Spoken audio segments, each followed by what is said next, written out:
Murali, welcome. Thank you, Mike. Glad to be here. It's a pleasure to have you.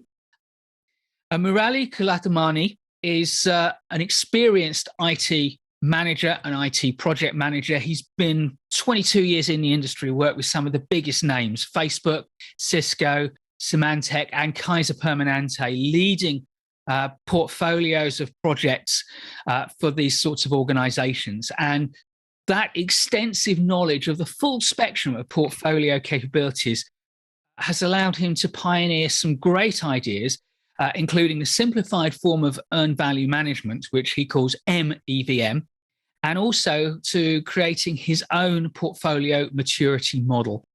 And he's documented these in a couple of books, Breakthrough Project Portfolio Management and The New Dynamics of Portfolio Management.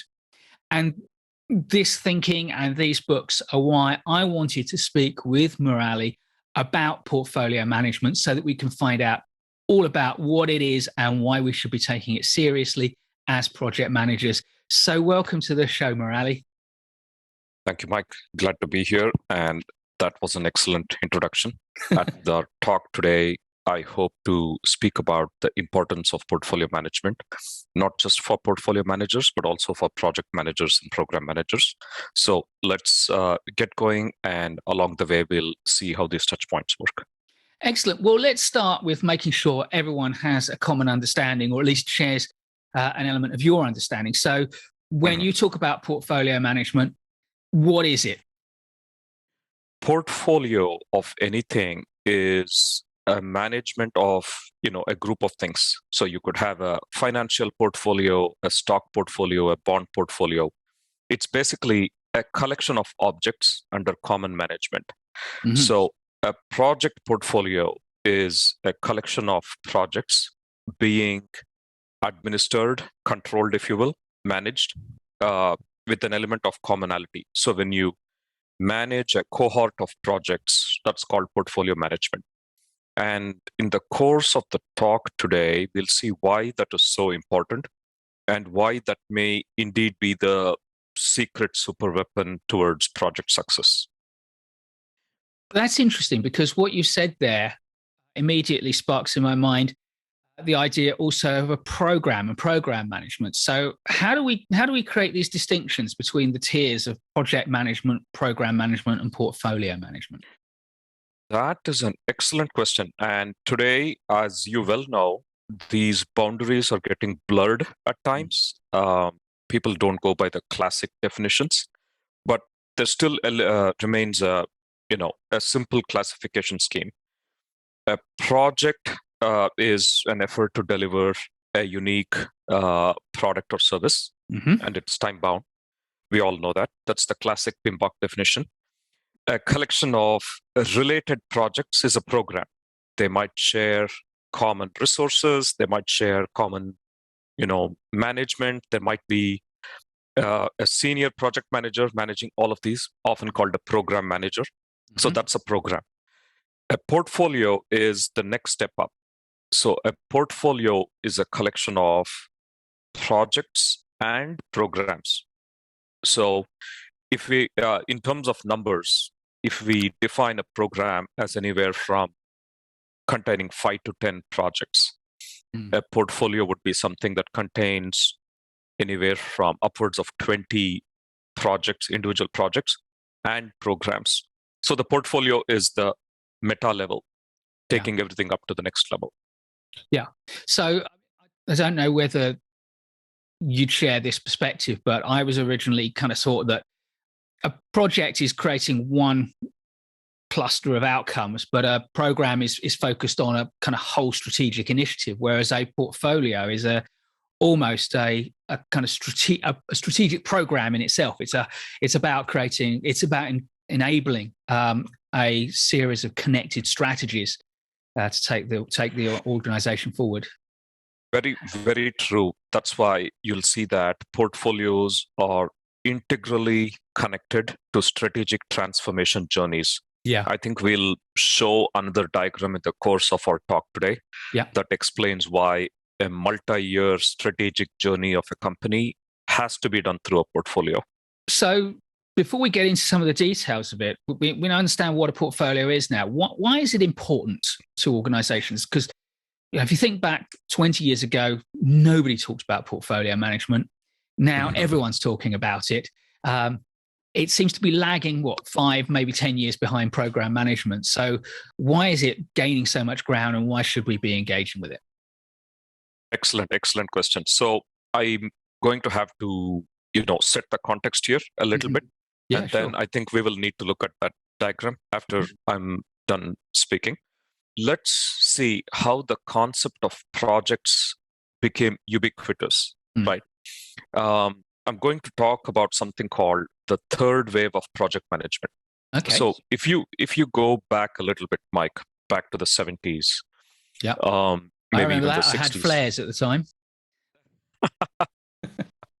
Yes. So if you go back to that time, a project had a very specific meaning. It was something to do with civil engineering or with military projects. There was the Moon Project. There was the plan to build the Hoover Dam, the plan to build the Empire State Building. Big civil engineering undertakings were called projects. And then a curious thing happened. Fast forward 10, 15 years, and projects became a fixture in the IT industry. So when you said a project, you meant a bunch of people writing a program or implementing a hardware system or doing both, combined hardware and software implementation. And now it's a tsunami of projects everywhere, and I'm very happy because it's no longer elitist. Anybody can do projects. The person, in the mail sorting office has a bunch of projects. Very, very important, if I may add.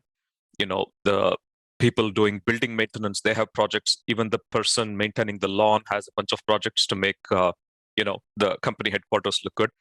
And we all have projects. We all have individual personal projects of our own. So today, a project is an extremely democratized world, which means any effort is now called a project. Yeah. And great. So far, so good. Now, what does this create? This creates a exponential expansion in the number of projects. So previously, people used to do 5, 10 projects. Now they're doing upwards of 100 projects. And at huge companies, the number of projects increases, doubles every so often.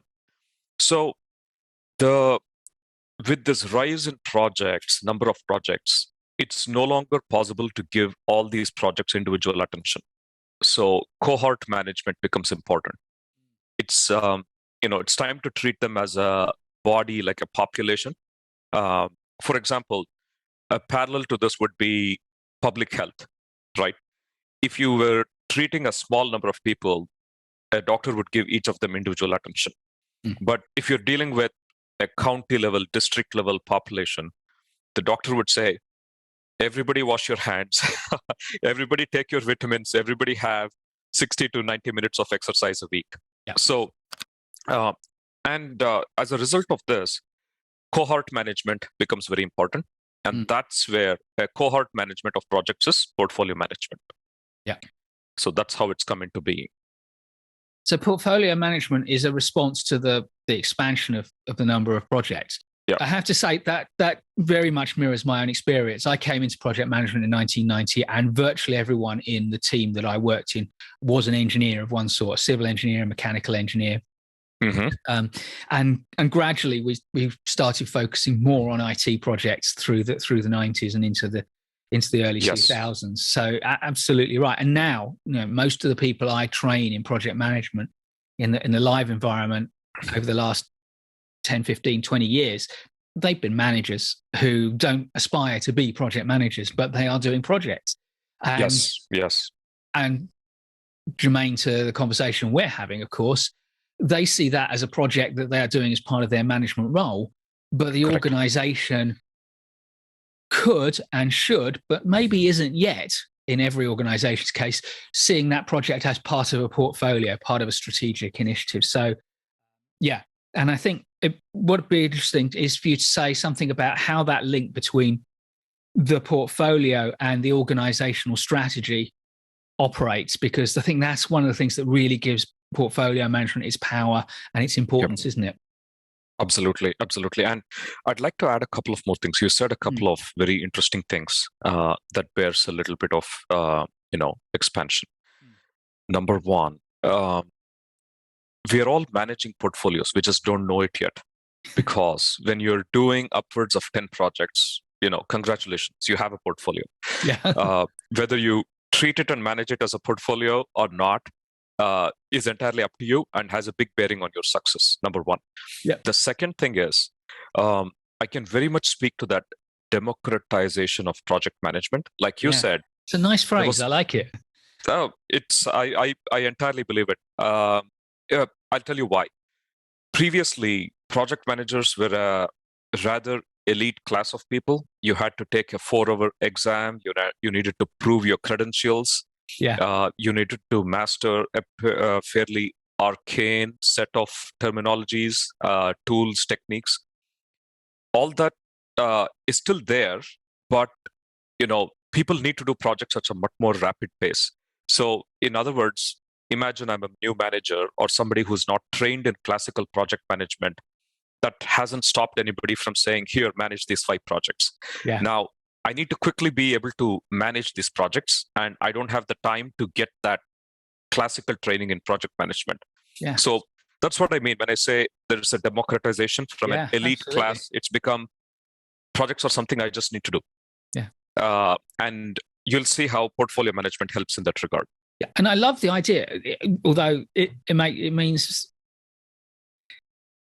it feels to me like what you're really saying is, the idea of multi-project management, and a lot of project managers do come to me and say, how do I manage multiple projects? And the idea of managing multiple projects, you're saying now we need to be thinking about individual project managers who have got these multiple project managers as portfolio managers, whereas we used to think about portfolio managers as very senior executives sitting there deciding who will do what.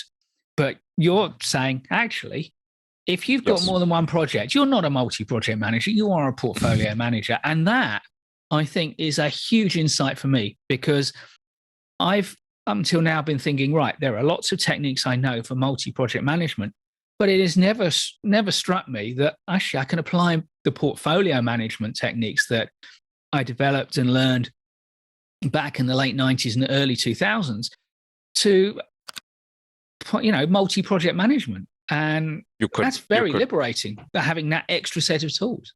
It very much is. It was an eye-opening moment when I realized it. And that's why I began to write the books, to translate this insight into something that the masses could use. And if you will, you said something very interesting back there. It's true. Traditionally, we have always thought of, project, program, and portfolio like a pyramid. Project being the base of the pyramid, like tens of thousands of people, maybe millions of people doing project management. Then maybe that becomes a more elite thing at the program level. So you might have one program manager to 10 project managers. And you might have one portfolio manager to 10 program managers. So very much a pyramid. But what I'm seeing is because of the explosion in the number of projects, that pointy pyramid is now replaced by a much more massive structure, but creating a plateau at the top.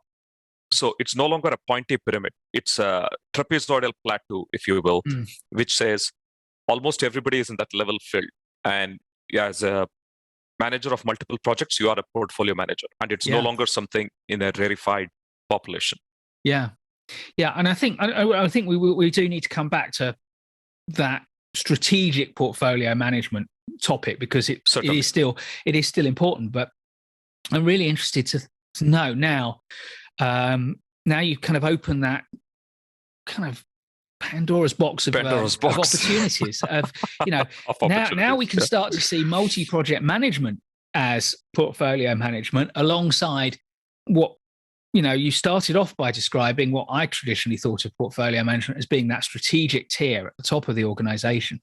So what are some of the processes and tools and ideas that we can bring to bear to deliver portfolio management? Excellent question. So in the interest of time, I'll be a little brief. I'll give you the most important. about the best, because I don't want to I don't want you to, go through your whole book, but cherry pick some of the best. Yes, I'd have to convey the contents of this 400-page book in the next 5 minutes, which is a tall order. So let's look at it. The most important thing is to define a portfolio and control what goes into the portfolio. So if you look at it today in organizations, projects get started willy-nilly. In what that means is nobody clearly authorizes that this project shall start, and not everybody in the company or even your larger organization knows that people are working on certain projects. So, and the reason for this is, like I said, explosion in the number of projects and the need for projects. If everybody were to stand in a line and say, can my project be approved? It would lead to a huge bottleneck. So we see what we see today. A lot of projects get started. Now, the trouble is, even if everybody doesn't know these projects are going on, they're consuming resources. An organization has a finite capacity. You can only do these many widgets, these many things at any given time. So all these projects are taking up that capacity. So the first thing towards a portfolio is we create an intake. It's called portfolio intake. And the key here is to say, collect the most minimal number of elements we can collect about a project, as in who's doing it, who asked for it, when will it start, when will it finish, and how much will it cost. So no mention of the benefit there? Well, I was trying to keep it to the most basic. Benefits too, but we have to understand there's a complication here. There are some large organizations where they say, okay, there are two types. In some, what I call a tactical portfolio versus a transformational portfolio.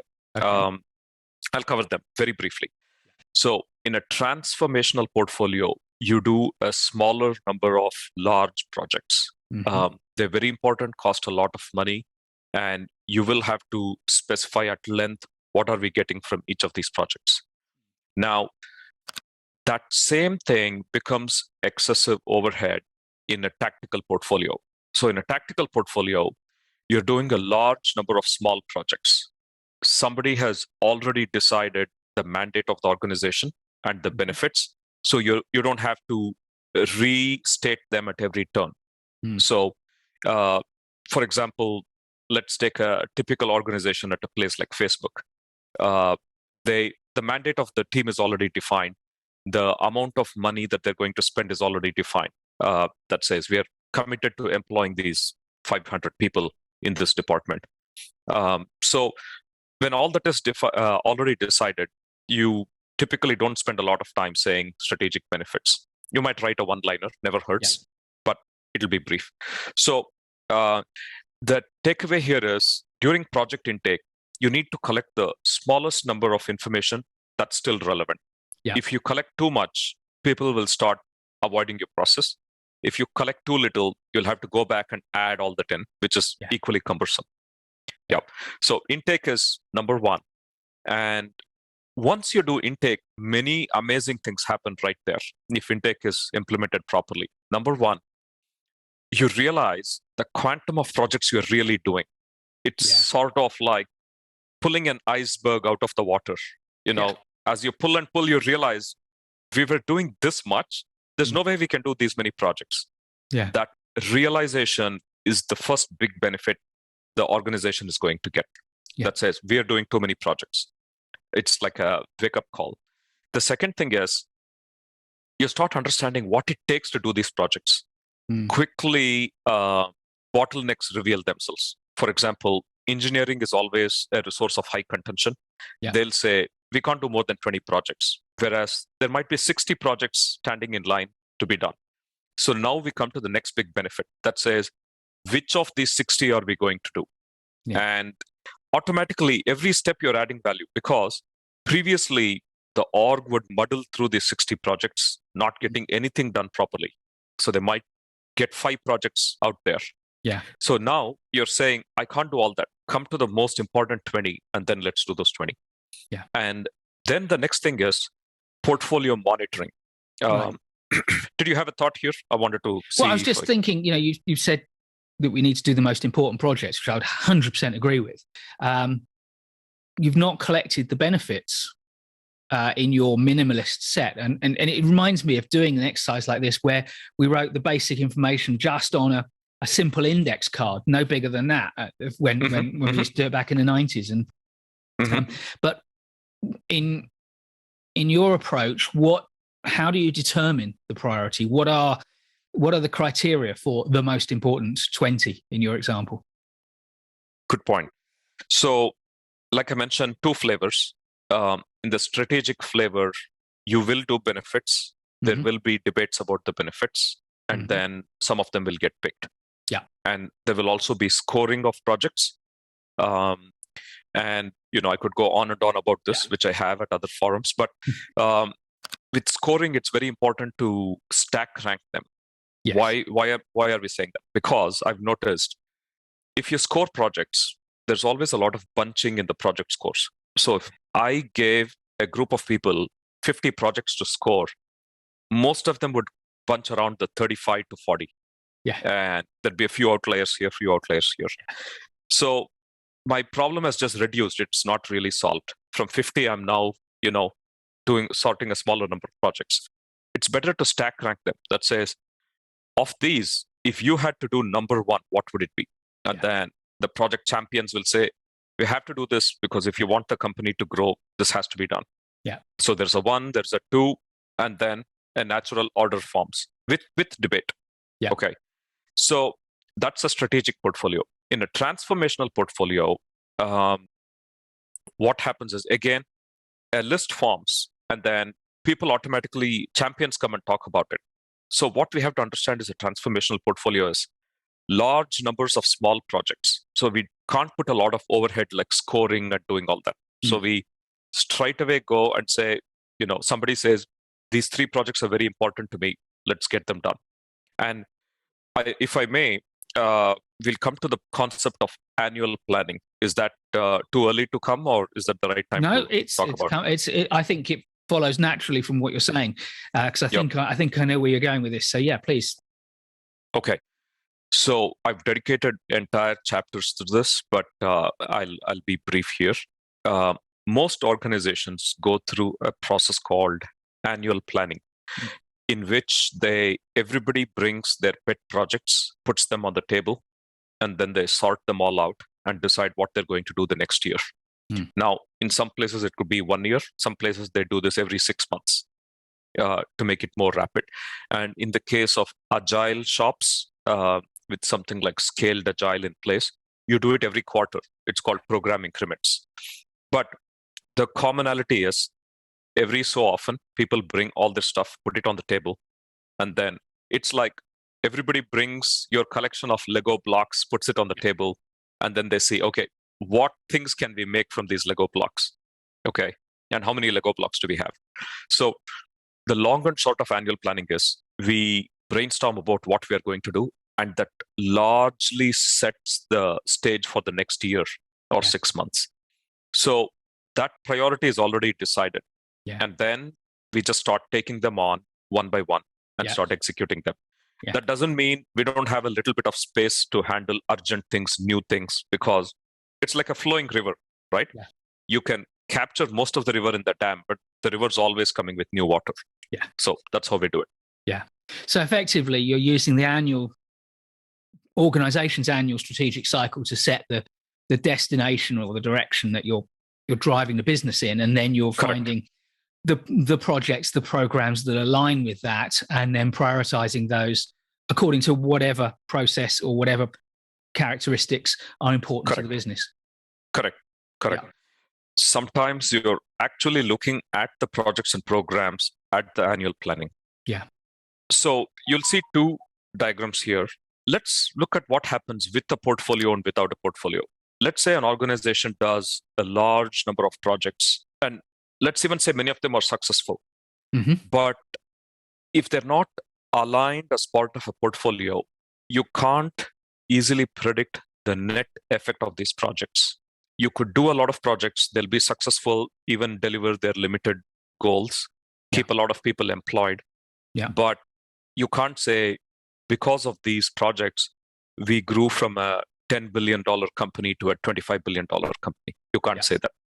But if these individual projects are organized within a portfolio with a defined aim, with a defined goal, then you can say we made a journey from 10 billion to even 30 billion. And this is how the direction, that progression took place. Yeah. So that's what a portfolio enables you to do, number one.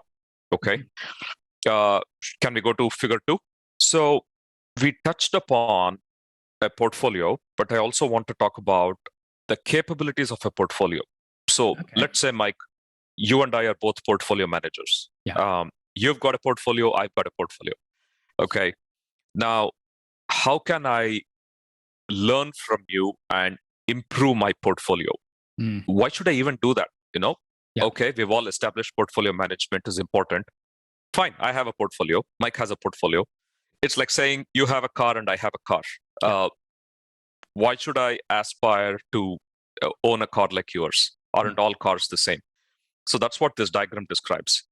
When you're thinking about a portfolio, you can define the capability of a portfolio along certain attributes. Right. So let's say we define 4 capabilities of a portfolio. And these, can I just clarify, are these the capabilities that you're developing through the projects within the core portfolio, or are these the portfolio management capabilities that you have within the organization? The latter, portfolio management capabilities. So in other words, if we stick to the car example, imagine your car can accelerate from 0 to 60 in 3 seconds. And mine takes 8 seconds. So your car is more capable in terms of acceleration. So what sort of capabilities do you see as important for organizations to develop? Excellent question. So some of the things we just spoke about. Portfolio intake is a big capability. Let's say your portfolio has an intake, mine has an intake, but yours gathers all the right information, including benefits, and yours is able to quickly turn around. So if I'm an organizational team member, I submit a proposal to your portfolio, I hear back in a day. In yours, in mine, it might take a week. Number one. There's so many ways of defining the portfolio intake. Yours could be really robust. You can do reporting on it. Mine is very rudimentary. So this ability to articulate your capabilities and then measure them. Yes. And the diagram we're showing us is basically a radar plot, isn't it? It's what Microsoft Excel would refer to as a radar plot. You articulate your capabilities and then you measure them against. Exactly. Yes, absolutely. And let me say a couple more. One would be intake. The other one would be monitoring capabilities. So I've started all these projects. How do I know how well they're doing? Are they performing? Are they delivering? Are they staying within cost, staying within schedule? All that monitoring is a capability. Benefits management is a capability. We alluded to this briefly.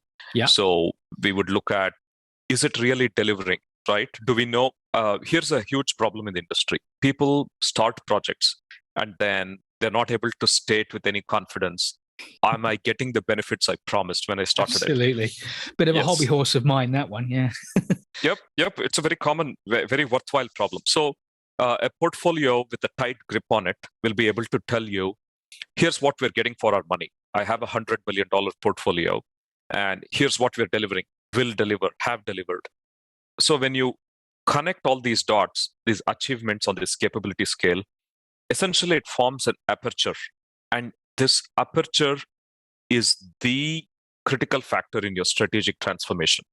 So if you have a very narrow aperture, which says, I have very modest capabilities in my portfolio, I do basic intake, basic measurement, basic monitoring, fine, better than nothing. And that will create a modest aperture for your rate of strategic transformation. Now, in the second diagram, imagine everything is at a level 3.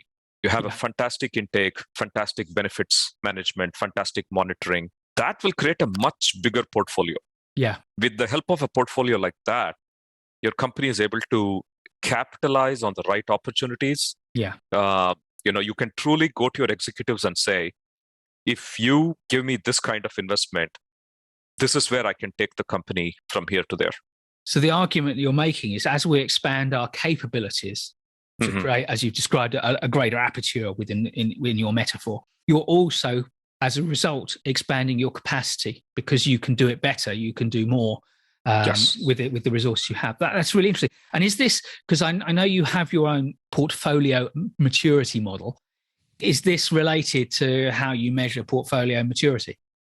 Yes, it is. So here's one more place where I need to show the book. Yeah. If you look at this book, at the end of each chapter, I've defined a level 1, a level 2, and a level 3 for each portfolio component.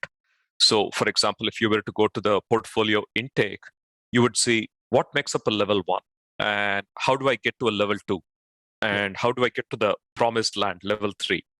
And my thesis and my observation has been that if you're at a level 2 or a level 3 on most of these dimensions in the portfolio, then you will be a world-class portfolio. You're able to do more.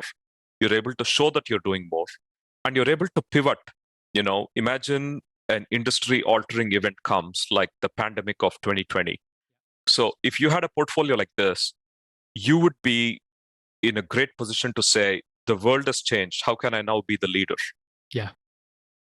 Excellent. So you told us quite a lot now about the kind of structure of the capabilities and how to do it. I guess the next question that strikes me is if you're if I'm a project manager and I'm feeling confident now about my project management and I've taken on from time to time more than one project at a time, how do I kind of transition both in terms of my own skills development and my career?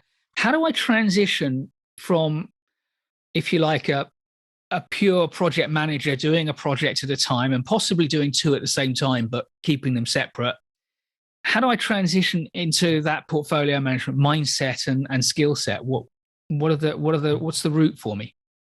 Okay, that is an excellent question, and that was the genesis of my second book, The New Dynamic of Portfolio Management. So let me explain how the book came about. A lot of people, project managers, went through the first book. I got a lot of feedback, very well received.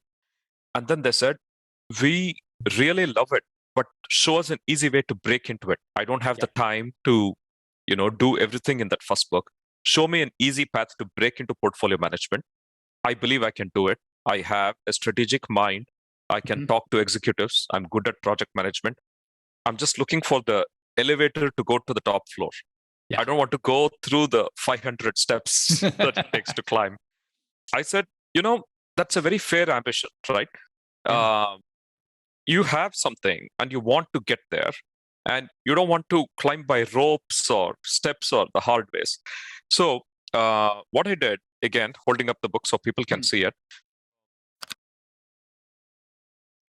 there is a tool, there's a very popular software called Smartsheet.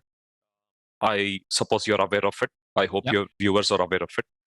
So Smartsheet is this platform. It's essentially a spreadsheet, a web-based spreadsheet with a lot of capabilities. What I've noticed is it does 80 to 90% of the lifting for you. So using Smartsheet, you can create for yourself everything that you need to get started with portfolio management. Yeah.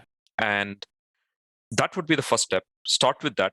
And then, as we mentioned earlier in this talk today, you are a little portfolio manager today because you have upwards of 10 projects, anywhere from 5 to 10 projects. And some of us have even 20 projects to do, small ones, right? Congratulations, you're a portfolio manager. Now, all you have to do is use the book and create your own portfolio using I divided the book into two sections, the basic portfolio and the advanced portfolio. So it's my sincere belief that the basic portfolio is within reach for every single person who is familiar with project management. Doesn't even need to be an expert. If you are basically familiar with project management, you can easily create and manage a basic portfolio. So let me address the second part of your question. Many people also said, I'd love to be a portfolio manager, but they all want portfolio management experience before they'll give me the job. So it's the chicken and egg problem, Yeah. I can't be a portfolio manager without portfolio management experience, and I can't get that experience without the job. So It's the same as the project management world. A lot of project managers have exactly the same thing. They want to get into project management. They want to get started. No one will give them their start. it's very true. So there's a systemic revolution. The third wave has essentially removed that barrier. Yeah. No one says, show me your gilded certificate that shows you're good at project management before I give you the role. We have so many projects now that we say, hey, come on over, we'll teach you, look at these videos and start managing the project, right? We have lowered the entry barrier. And I want to think in my own humble way, I've done the same for portfolio management like this. So here's what I'm saying. Take your projects, put them in the basic portfolio using that book, and use that to show to your decision makers, to your director, to your VP, to your whoever executives you interface with, and say, here are my projects, here's my portfolio. And I have seen this again, that your decision makers, your leaders will be stunned by the ability to see all your projects in one neat window and say, of my 10 projects, 8 are doing fine, and these 2 are in need of active monitoring, which I'm doing. And the next question you're going to hear from them, most probably, is, can you teach the others how to do this? And there you go. That's your ticket to the next step. But of course, some of the kind of processes, capabilities we've talked about don't seem to apply quite so evidently at this level. For example, the intake. Many project managers, there is no intake process. There's just a dumping process of, here's just a project, you do it. So how do you start operating at that strategic level? Is there any way you can leverage your project management role to start to show some strategic nous? So this is very interesting. This is where the real life meets the textbook, right? According to the book, you create a perfect intake, everything happens, people, cut the ribbon and say, you may start the project. In the real life, it's a dumping thing. They say, there's 500 proposals. What have you done? Why are we taking so long? Why are you, hobbling the organization with all this needless process? Let's just do the project. Stop talking about them.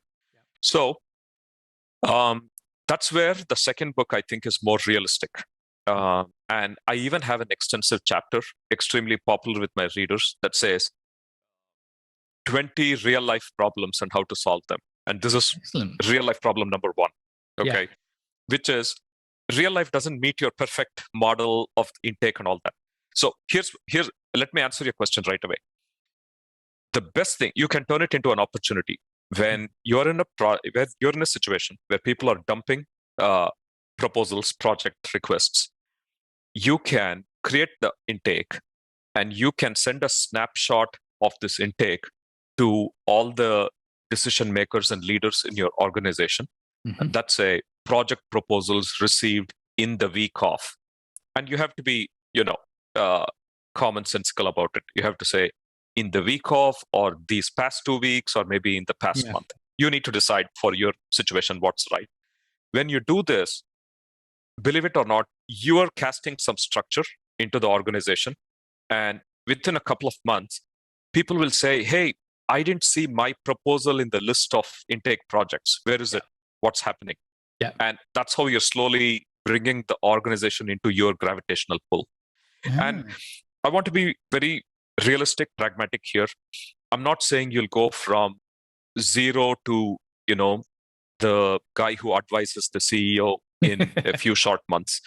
But I can assure you this, if you start implementing these things, you'll get started on the journey, and the journey will provide the path. And it will be a learning experience. You might be able to cover the beginning part of your journey at this organization.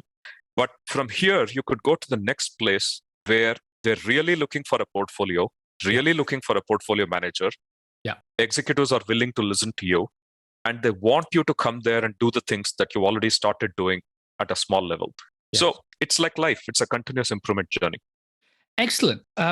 Murali, thank you very much. You've told us lots of really good information. I think the next question I've got really is just to help people out. You've written 2 books. You've shown us them. There's the earlier book, which I think is more on the theory and the, if you like, the higher end. And then the second book, which is more thing. So could you kind of once more show us each book and just give us a sentence or two who each book is aimed at, so that our viewers can make an informed choice if they want to buy one of the books, which is the right one for them. Okay. All right. Let's start in chronological order. I hope you can see it. No Yep, glare. that's good. Okay. So this was the first book, and it's about 400 pages. It's the light of inspiration breaking through organizational barriers. Yeah. So this is a really solid introduction to portfolio management. Mhm. There are 4 sections within that, and it shows you all the building blocks of a portfolio.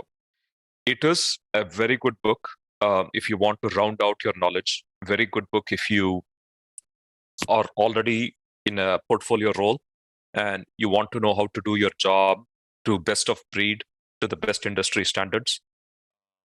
And if you're looking for something like modified earned value management, which is a objective indicator of project success. Mhm. So this is a very good book for everybody. I've written it in such a way that you can get in at the ground floor and gradually elevate. Yeah. But it is more of a serious work, a voluminous work, and you'll have to read quite a bit before you get to the implementation parts. But so that's really for the more senior practitioners aspiring to the more strategic roles. You could say that. Yes, you could say that. The big benefit of this book is it doesn't ask you to align with any software other than Microsoft Excel. Yeah. So you could literally start with Excel and write it all the way. So that's the big advantage of this. Excellent. So that was book number 1, Yeah. Breakthrough Project Portfolio Management. And this is the book, The New Dynamic of Portfolio Management. Yeah. And this was written last year. The big benefits of this one are there's something called a basic portfolio, which is covered in the first 80 pages. So if you wish, you could become a portfolio manager in 80 pages in about 30 days. Yeah. 30 days, you would have everything you need to become a portfolio manager. Right? And it aligns with Smartsheet, and Smartsheet will give you a free trial. Smartsheet is very popular here in USA. I'm sure it's same worldwide, but definitely here it's very popular. Mhm. It's web-based, so you could do it no matter which corner of the world you're in. And the big benefit is it gets right to the chase. Here's how you do a basic portfolio. Boom. And here's how you do it with Smartsheet. And there are screenshots that literally walk you through where to click and when. So if you're looking to break into portfolio management, this is your book. Yeah. So this is aimed more at the project managers who are doing multiple projects and want to start to think of them as a portfolio rather than. And there are competitors to Smartsheet. I know you've used that. You've chosen that as the illustration. I'm assuming that someone could adapt what they learned from that book to other tools. Absolutely. Some of the competitors to Smartsheet, if they chose to. Yeah. Yeah, absolutely. It's written with Smartsheet in mind, but it's not restrictive. You could still implement a basic portfolio as long. That's why the chapters are divided into theory and practice. So you could just do the theory and figure out how to do it in some of these other competing platforms. Brilliant. But yeah, let me literally look at it and say, yes, you could do. Yes, the first 80 pages will get you to the basic portfolio. Brilliant. And then you can just put the rest of the book in the bin. Not quite. Then we move on to the advanced portfolio. So in a way, it's 2 books in one. So you get some of the more detailed theory from the first book. Actually, the level of theory detail is about the same. What it does is it moves on to more advanced topics. For example, here's a key differentiator. In the basic portfolio, you don't track money. because that decision is already made for you at a higher level. Yeah. But in an advanced portfolio, the expectation is that you will have to manage the money as a portfolio manager. Yeah. It's a more weighty role, but it's also a more exciting role. And the advanced portfolio section in this book talks about money and resources. Yeah. So that's what I mean. In the basic Excellent. portfolio, these decisions are made for you. Somebody in a senior capacity has decided how many dollars and how many resources we will have. Whereas in the advanced portfolio, these come to you and you get to have a say in those things. Excellent. And are there any other ways that people can engage with you if they're interested in your ideas and want to know more? Oh, certainly. I welcome everybody to ping me on LinkedIn and connect with me. One of the things I'm trying to do is create a series of digestible bite-sized portfolio lectures, and I want to turn them into videos, and so people can just get started on the portfolio journey. I have a company called Bay Area Portfolio Company, and I'm still putting together the website. But yeah, the aim is to democratize portfolio management and make it accessible and provide an upward journey to the legions of project and program managers that we have. And if I may also add, I was featured in the Harvard Business Review in the November-December edition. And it talks about the third wave of project management and why I think portfolio is the way to go. Murali, that has been absolutely fantastic. Thank you very much indeed for sharing your thoughts on project portfolio management. The pleasure's been mine entirely. Very stimulating questions. I'm so happy I got a chance to talk to you about it today. Thank you, Mike. Thank you. Thank you. Bye. Please do give us a thumbs up if you like this video. I'll be creating loads more great project management content, so please subscribe to our channel and hit the notification bell so you don't miss any of it. And I'll look forward to seeing you in the next video.